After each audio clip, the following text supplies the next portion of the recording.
The term legendary gets thrown around far more than it ought to, but sometimes it's justified. Today is one of those days. Yosemite National Park is one of the most celebrated landscapes on Earth, and as the inspiration for the national park idea, this legendary landscape is home to countless backcountry adventures, few of which are as famous or as coveted as the climb to Half Dome summit. One writer for National Geographic even declared the short route along the Mist Trail to Half Dome summit, quote, "the hike you'll talk about as all others fade into pleasant memories." That's stretching it. But there's no question, this is a special hike, and reaching the summit is quite a feather in your cap. However, poor judgment or an ill-timed misstep on this journey can have severe consequences, as you're about to see.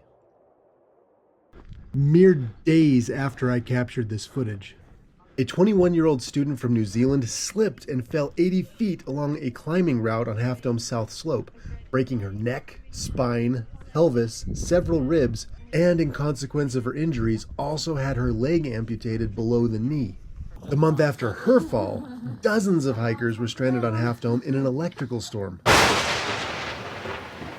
2 individuals were actually struck by lightning while taking refuge in a cave on the summit. Both lost consciousness and, at least temporarily, their memories. Simultaneously, dozens of hikers were desperately trying to navigate the cables in the rain, snow, and hail. At least 2 women fell, one off the side of the mountain, miraculously landing on a narrow ledge. Hikers were hypothermic, shaken, and traumatized. Half Dome literally dripped with blood, but incredibly, everyone survived. That was not the case in 2019 when NBC Nightly News contacted me following a nearly identical incident with a far more tragic outcome. I'll tell you what I told the reporter for NBC News. This trail is no joke, and the granite along the cables is slick and potentially perilous under the best of circumstances. This is not a nature walk. Just because some influencer managed to claw their way back to the trailhead in no way qualifies them to offer you reliable backcountry advice, regardless of how well-intentioned. In truth, the internet is incapable of distinguishing between weapons-grade bull and legitimately reliable advice. When it comes to your welfare and your success, genuine expertise and cut-the-crap honesty are exactly what you need and what you get here on At Home in Wild Spaces. So welcome, and if you value reliable content, then I invite you to subscribe and smash that like button. Roughly 99% of Half Dome hikers will begin at the Happy Isle trailhead in Yosemite Valley and follow the Mist Trail toward Little Yosemite Valley and subsequently the Half Dome cables. As stated previously, this is the shortest, easiest route to the summit, stretching a minimum of 14 miles out and back and gaining 4,800 feet of elevation. The Mist Trail itself is wondrous and grants hikers magical views of both Vernal and Nevada Falls, but it also attracts as many as 5,000 hikers a day. If that's a little crowded for you, or you want some variation, there are other routes, less crowded routes, but they are also far more challenging. Alternate number 1, begin at Glacier Point and follow the Panorama Trail and join up with Mist Trail hikers just beyond Nevada Fall. Once the Tioga Road opens, you can also approach Half Dome from the north, starting near Tenaya Lake and following the Clouds Rest and or Forsyth and John Muir trails. Regardless of the route you choose, this is going to be one of the most strenuous day hikes most of you have ever attempted. I can help you get your mind and body ready to absolutely rock this trail, but you and you alone are responsible to use your head and read the weather, terrain, and your fitness for this unforgettable and iconic climb. Throughout the park, you'll see signs like this one warning about the hazards of entering waterways and discussing how to respond should you encounter a bear, which is likely to trigger some anxiety for many of you. Bear safety by itself isn't that complicated, but has been greatly confused by the internet's appetite for bull, which is why I've put together the best bear safety resources you will find anywhere. If you have any questions about bear safety, then I encourage you to watch my bear attack video series. There are, however, two Yosemite-specific bits of information that you need to know. First, there has never been a fatal bear attack in Yosemite National Park, and bear attacks of any kind are exceptionally rare in Yosemite. It's because of this record that the Park Service has banned chemical irritants like pepper spray and bear spray within Yosemite National Park. As of 2010, it is lawful to carry firearms in U.S. national parks, but it is illegal to discharge them. Now, while I cannot guarantee that a serious attack will never happen, given the fact that grizzly bears were extirpated from California in the early 1900s, and serious bear-inflicted injuries in Yosemite are effectively non-existent, a firearm is unnecessary for bear defense when visiting Yosemite National Park, especially if you follow a few simple precautions. If you encounter a black bear, do not allow it to get your food or your gear. Keep your distance, group everybody together. If approached, yell, scream, throw rocks or sticks if necessary, and be ready to fight back in the unlikely event that the bear attacks. While I have encountered bears in Yosemite, you are far more likely to encounter one of these guys along the trail. To date, I have stumbled upon 4 or 5 rattlesnakes along this trail, all between Nevada Fall and the cable route. And on one occasion, I very nearly stepped on a snake that was warming itself in the middle of the trail. And to this day, I remain profoundly grateful for its unmistakable warning. Like bear attacks, if you remain alert, snake bites are effectively a non-issue in Yosemite, unless you attempt to handle or harm the snake. Then snake bites become quite common.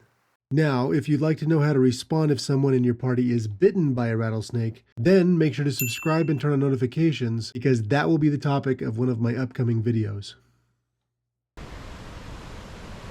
Don't let summit fever get the better of you. This is the time to fill your water. Now, while you should stay out of the river, there are calm pools near the river. These are the best spots to top off your water. Earlier in the summer, there are other places to filter water between Nevada Fall and the summit, but few are reliable throughout the summer season. The Merced River is your last guaranteed water source, and you'll need enough water to cover the 5.5 miles to the summit as well as the trek back down to the river. About 1/6 of a mile past the Nevada Fall footbridge, you meet up with the Mist Trail. If you're heading straight for Half Dome Summit, this is your last chance to use the restroom. Shortly after passing the bathroom at the top of the Mist Trail, you'll have one final opportunity to fill your water before heading to the summit.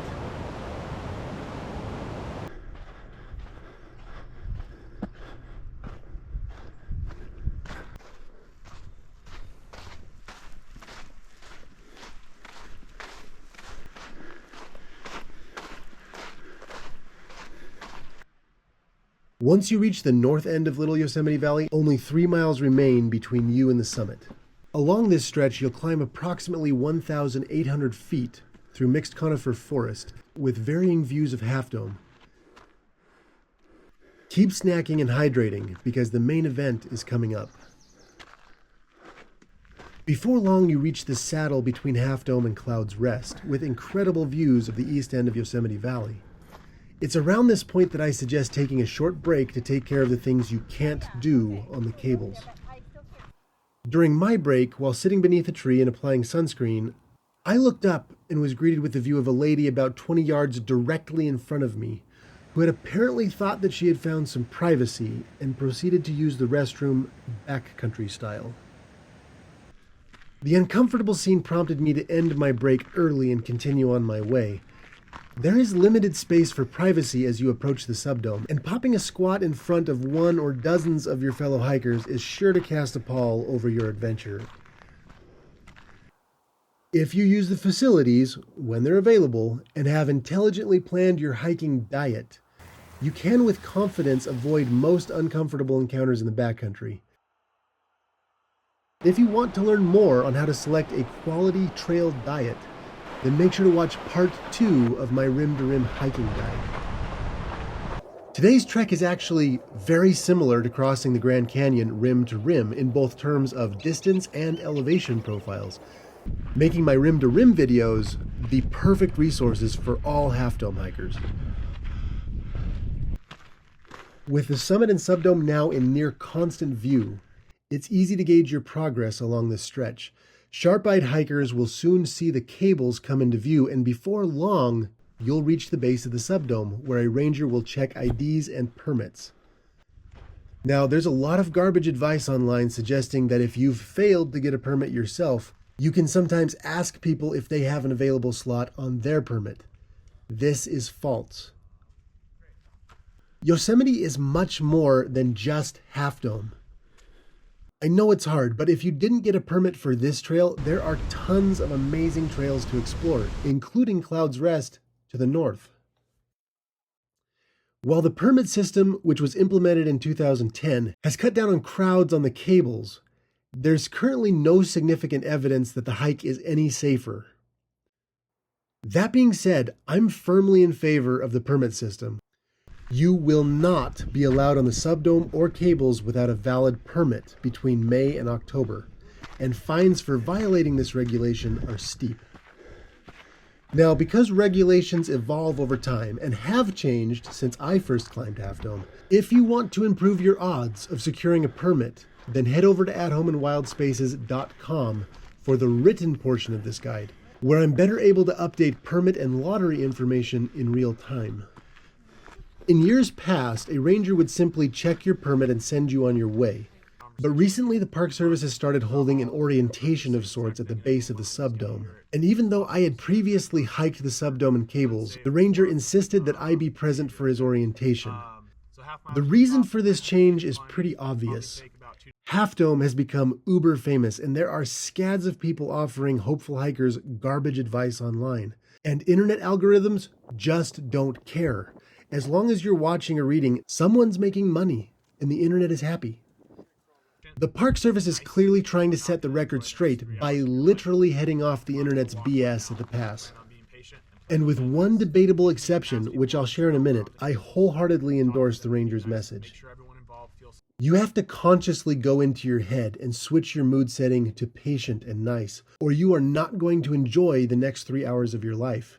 Adding, if you can't do that, you might as well walk away now.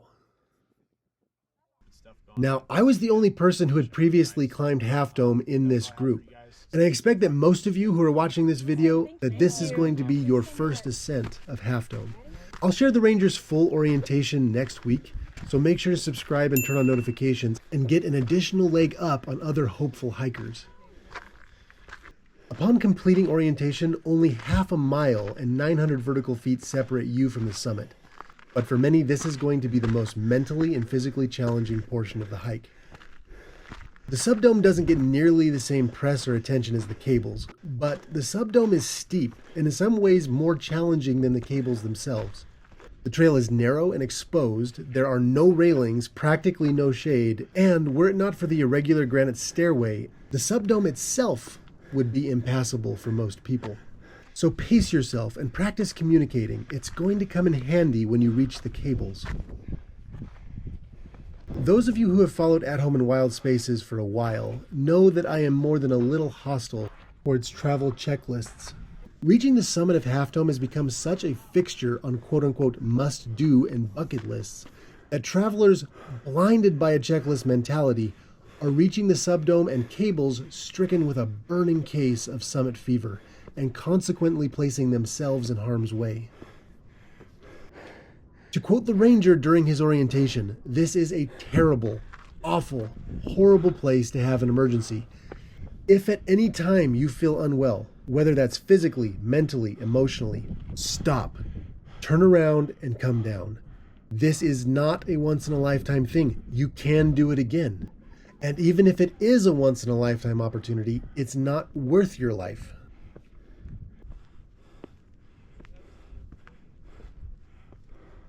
Upon reaching the top of the subdome, hikers are frequently awestruck by their first view of the cables, and for good reason.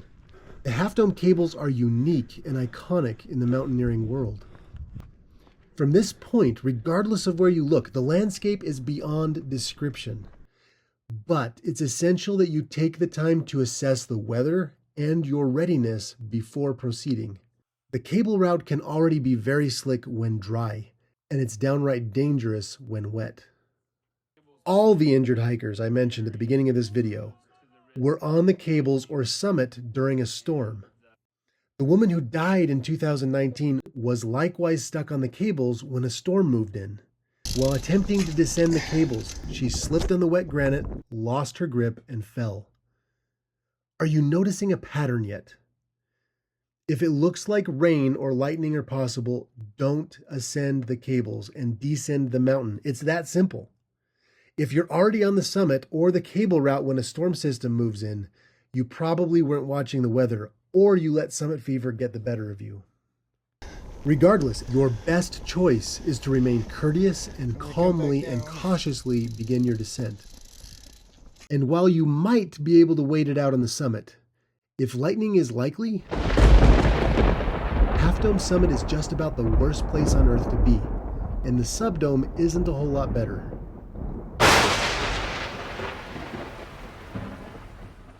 The Half Dome cables in particular are known for shocking people, as they gather the static electricity from the air and channel it into the rock.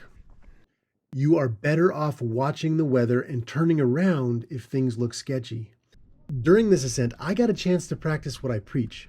The clouds looked pretty iffy. Honestly, it seemed like things could go either way, and I spent a decent amount of time tracking the clouds and watching the blue sky approaching on the horizon before deciding it was reasonable to begin my ascent along the cables. That being said, you should continually monitor the weather. Storm systems can develop rapidly, especially in the late summer and early fall. I've been reporting on Half Dome long enough to know that you don't play chicken with this mountain. Make sure all your gear is secure before ascending the cables. If something gets jostled loose or falls out of your pack or pocket while you're on the cables, you're not getting it back, and it probably just became a hazard for someone else. This won't be a unique advice, but I strongly recommend a good pair of well-fitted gloves with good gripping material on the palms. People used to discard gloves at the base of the cables, but thankfully the Park Service has put an end to that nonsense. Bring your own gloves and pack them out just like the rest of your gear. You never really know how people are going to behave on the cables. Oh, I'm still enjoying my break. But on this occasion, everyone was great during the ascent. People were friendly, they were courteous and encouraging. Now and again there was a little logjam, but that's just the reality of life on the cables. Many of you are probably hoping to use some kind of a climbing harness or safety line system during your ascent, but you're likely to get some bad news from the ranger during orientation. If you brought some sort of climbing equipment or protective equipment with you, I tell people if you need that stuff to get to the top, you probably shouldn't be going. And honestly, harsh as it may seem, there's some truth in what he's saying. There are a lot of people who are not ready for the climb to Half Dome Summit and are only attempting it because it's such a famous trail and they're planning to anchor themselves to the cables. There was a lady during my first ascent that straight up panicked and got stuck on the cables despite being anchored in 2 places. Now, nobody rushed her and people were supportive and courteous as they should be, but she clearly was not mentally or, if I'm honest, physically ready for the final stretch to the summit. That being said, the evidence just doesn't support the blanket assertion that those using safety gear are the ones that will slow everyone down. I didn't see a single harness on this occasion, and while the ascent was pretty smooth, the descent was not. And it wasn't because people were anchoring themselves to the cables. People without safety gear were just freaking out, which happens. The descent can be pretty intimidating. Now, I've climbed the cables both with and without a safety line.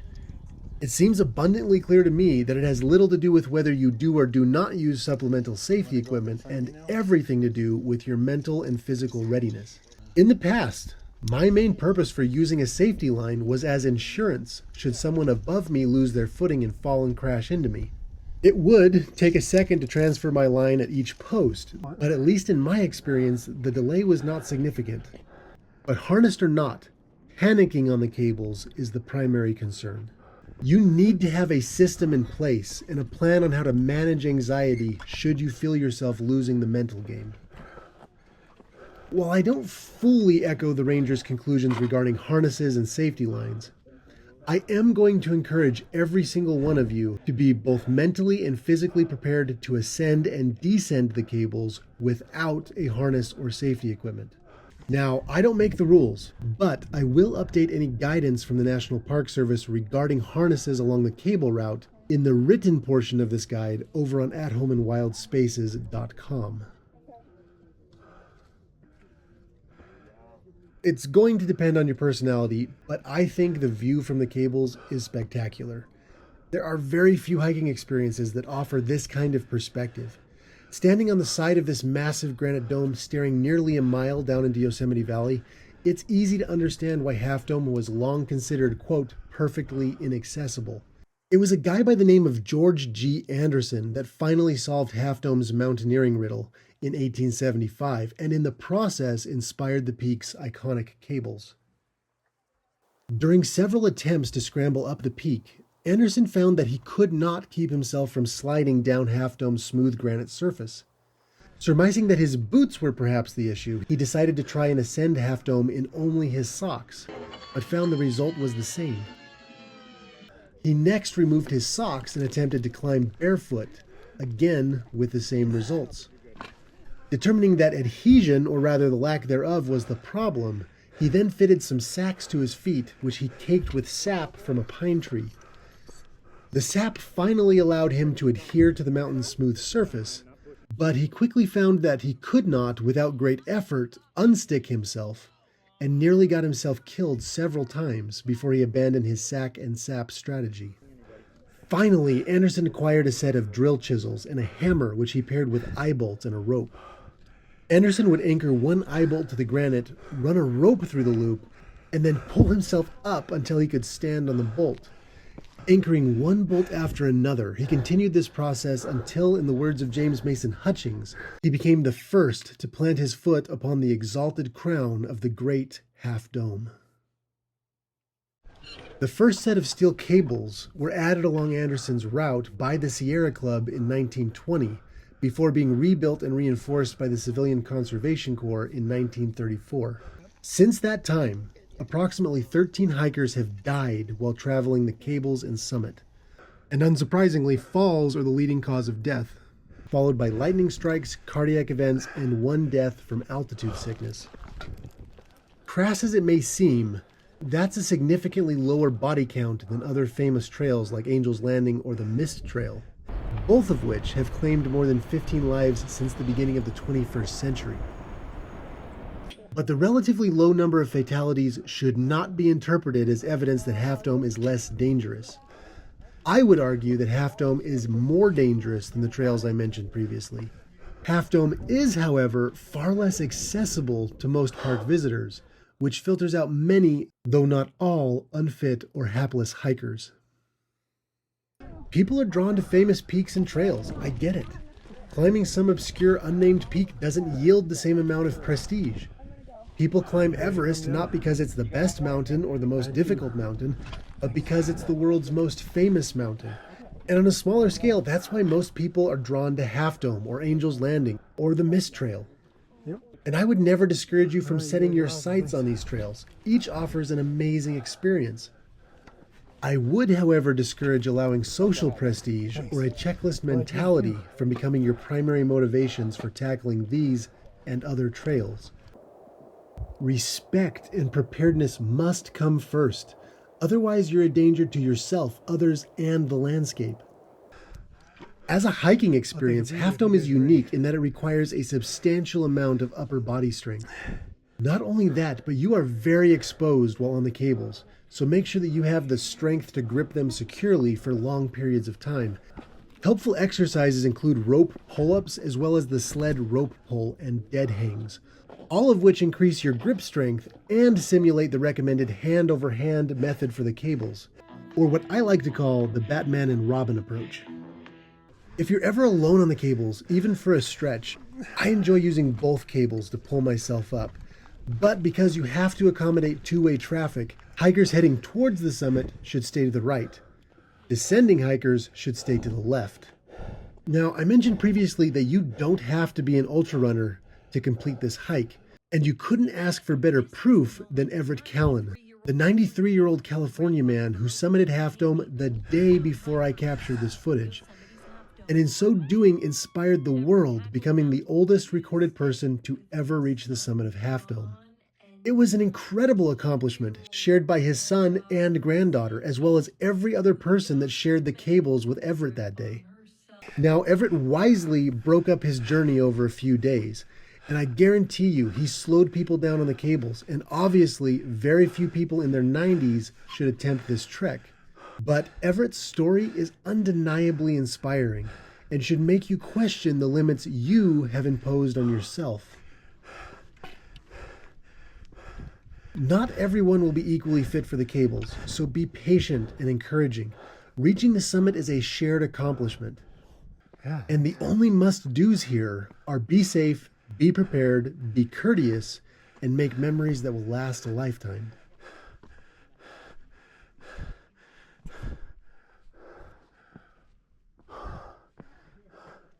Upon reaching the end of the cables, you are greeted with perhaps the most coveted viewpoint in all of Yosemite.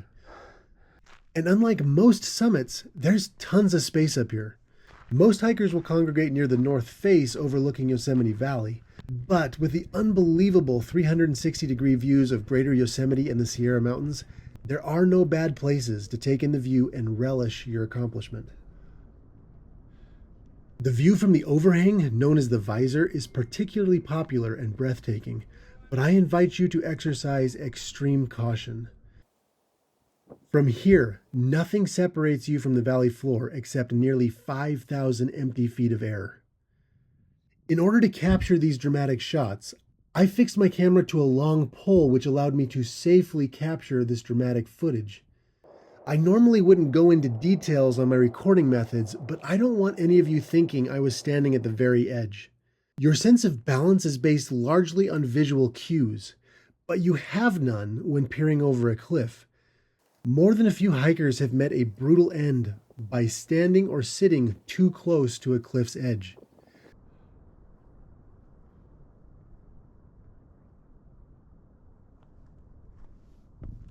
All of this brings us to the most dangerous aspect of hiking Half Dome. Approximately 70% of fatal falls along the cables have occurred while victims were descending. Weather and trail conditions are dominant contributors, but so too is poor or hazardous technique while on the cables. The safest way to descend the cables is backwards, just like rappelling. Now, many people are uncomfortable not being able to look where they're going, and this strategy does require regularly looking over your shoulder. But the mechanics of rappelling hand over hand down the cables are far more natural and secure than going face first. Not too fast, Robert. In good back climbing, as in good driving, one must never sacrifice safety for speed. It also allows you to focus on the tasks of immediate importance, like your foot placement or your grip, instead of staring thousands of feet down an imposing mountainside. During this descent, it was clear some people were struggling, and despite the fact that there were very few hikers heading towards the summit, we made very slow progress. In near ideal weather conditions, it took more than an hour to descend the cables. If this happens to you, relax, enjoy the scenery, and be respectful and encouraging. Delays are just part of the experience. Having accomplished my goal of returning to Half Dome's summit, I decided to meander the backcountry for the rest of the day, including taking a nap under a tree overlooking the valley, as well as taking a stroll down memory lane by passing by the backpackers camp in Little Yosemite Valley. Upon returning to the river, I refilled my water, soaked my feet in a tranquil pool, had a snack, and found an excellent place to relax in my hammock for an hour or two. But, as is always the case, eventually the time came to hike out, and I begrudgingly packed up my gear and began my climb toward Glacier Point, stopping at some of those viewpoints I mentioned earlier.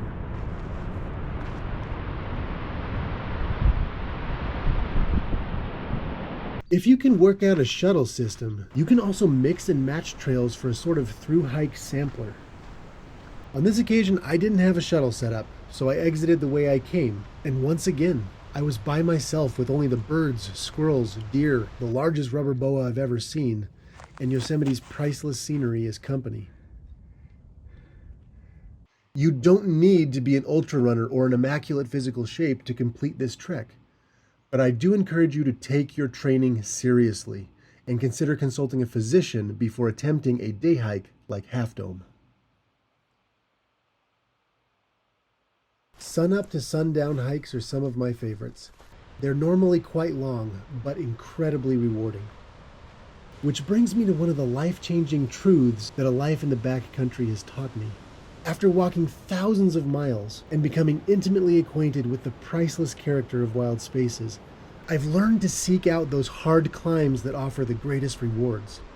Far too often, with less thought than that given by a drop of water as it follows billions of others over a waterfall, we choose the path of least resistance, not only denying ourselves the rewards that dedication, exertion, and perseverance bring, but often unknowingly doing terrible harm in the process.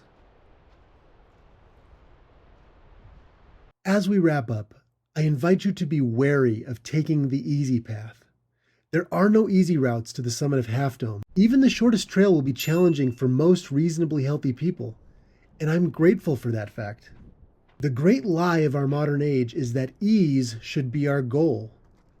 Rather, I invite you to strive for understanding, responsibility, and accomplishment. Each requires significant exertion and dedication, but each is also infinitely more rewarding than taking the easy route.